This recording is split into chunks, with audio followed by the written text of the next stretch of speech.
কি তোর হয়ে গেছে বানানো? কাটছি। কি বানাচ্ছিস একটু বলে দে সবাইকে। এটা তো ওই ছোলা ছোলা আলু দিয়ে মাখা যেটা হয়। ছোলা আলু মাখা আর আলু কাটা? ওই আলু কাটা, আলু কাবলি। আলু কাবলি। হ্যাঁ, কি কি দিচ্ছিস এতে?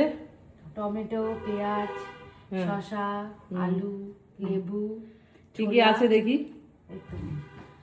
ছোলা সিদ্ধ, তারপরে কি এখন এগুলো কাটা হয়নি? না। এখানে আলু কাটা হয়ে গেছে, শসা কাটা হয়ে গেছে। হ্যাঁ, ও এখানে কি আছে? লেবু, টমেটো আর পেঁয়াজ পেঁয়াজ। হয়ে গেছে সব কাটা। হ্যাঁ। তাহলে আজকে আলু কাবলি তোর হাতে খাবো। এই আলুটা বাকি আছে, এটা ছাড়িয়ে নিই। তাহলে সকালের ব্রেকফাস্টে ও এইসব বানাচ্ছে। দেখো একদম হেলদি ব্রেকফাস্ট বানাবে। ওটাকে ছোলাটাকে সিদ্ধ করে নিয়েছিস তো? হ্যাঁ, আমি কালকেই ভিজিয়ে রেখেছিলাম, ও সিদ্ধ করে নিল। হুম। আজকের ব্রেকফাস্টের দায়িত্ব ওর, তাই তো? তোর ব্রেকফাস্টের দায়িত্ব তো? আজকে এটাই খাবো, এটা খেতে ভালো লাগে বেশ।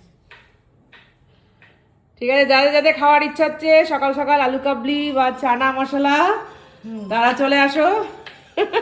হ্যাঁ, সকাল না, এখন প্রায় কটা বাজে? 10টা বেজে গেছে। 10টা বেজে গেছে।